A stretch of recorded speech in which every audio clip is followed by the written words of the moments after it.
Hi everyone, welcome back to the City Aperture channel. My name is Jose and I go by City Aperture. And today we have a new project for you guys. If you remember in the last, well it wasn't the last video, it was a couple of videos ago, I was working on some cassette tapes, which I don't have any in front of me. But I'll put a quick clip of that video here. We're gonna do, this is a power pack, or some people call it a battery, or basically do it. What I'm going to do is I'm going to take this and put it inside the tape. You can see it fits width-wise and depth-wise and thickness. I think it'll fit. It was the thinnest one I could find here. It didn't work out. It didn't fit within the tape. It's just too thick.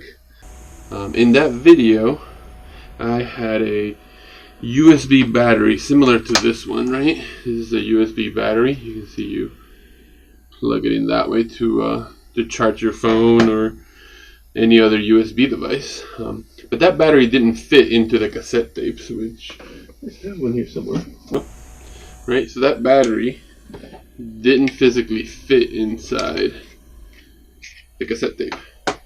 This is one of the ones I did. I made it into a business card holder. Again, I'll put a link to that video. So what I decided to do instead is I was going to put the battery inside this. You don't know what this is. This is an ATARI cassette. This is for Centipede, right? I decided I'm going to put the battery inside of here. So pretty straightforward. Let's just go ahead and do it. The cartridge opens pretty easily. It's just one screw in the back, and then you just got to snap it open. It's a little bit of prying. Here you can see once the screws out, everything comes out. There's the internal parts, all the other plastic bits slide right out. You gotta break a couple of studs, or at least I had to because of the size of my battery. The studs aren't really that important structurally, so it wasn't a big deal. The pair of pliers took right care of it, and you can see how it fits right there. Then you need to cut the cartridge slit a little bit wider, just to make sure the USB ports can fit in.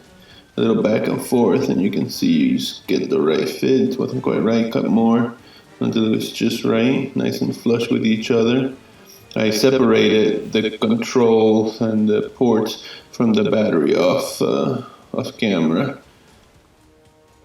But it was just really cutting the wires. And now here I'm going to extend them. Just a little bit of solder on the wires.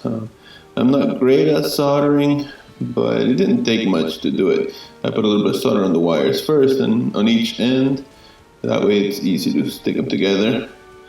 I will say I drained this battery pretty thoroughly before I dared to do this. So if you're going to do this yourself, you're doing it at your own risk, be careful. I wasn't too scared of doing this. I grew up with a father that showed me how to do this sort of thing. But yeah, just be careful messing with the battery.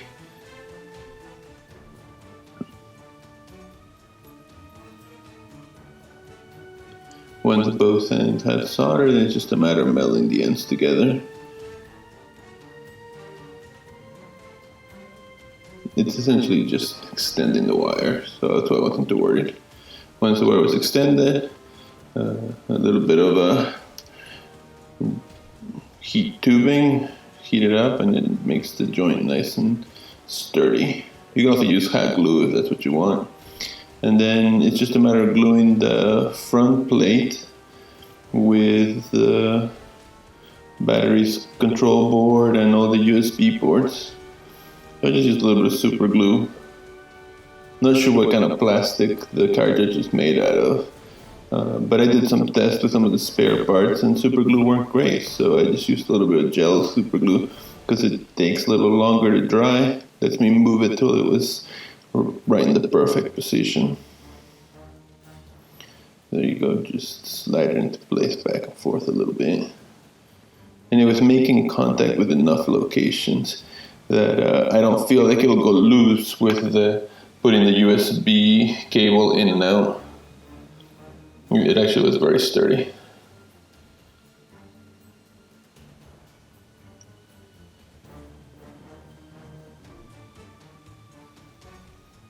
And again, again, like I mentioned, be careful messing with this electronics.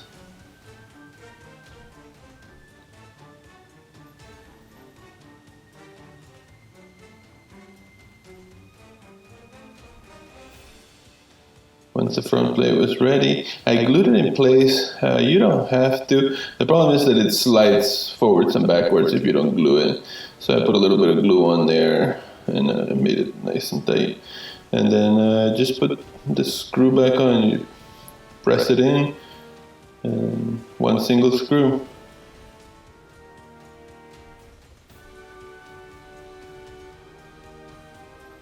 Now all we have to do is test it, so let's go ahead and test it.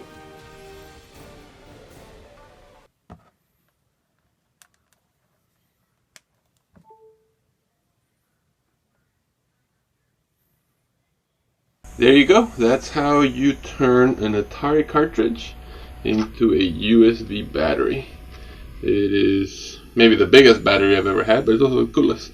And I still have the interior part of the cartridge. I guess is where the game actually is, the chips in here. If you want this, maybe you have an ATARI cartridge and you want it, hit me up in the comments and it's yours. I'll just mail it to you for free. But you go, I don't know if it works. I got this game at a state sale for $1. So it might work, it may not. They were just emptying out. So there you go. And just to show, here's a USB cable. Plug it into the USB part of it, and you grab this guy. This is an old phone.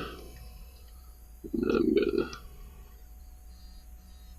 There it goes. It's charging all from the battery. So hope you enjoyed this, and if you guys do this, shoot me some photos or some videos of what you put your battery into. I've been looking at buying other stuff to do similar projects with. But again, I hope you enjoyed it. If you did, come back next week. I'll have another project. See you guys then.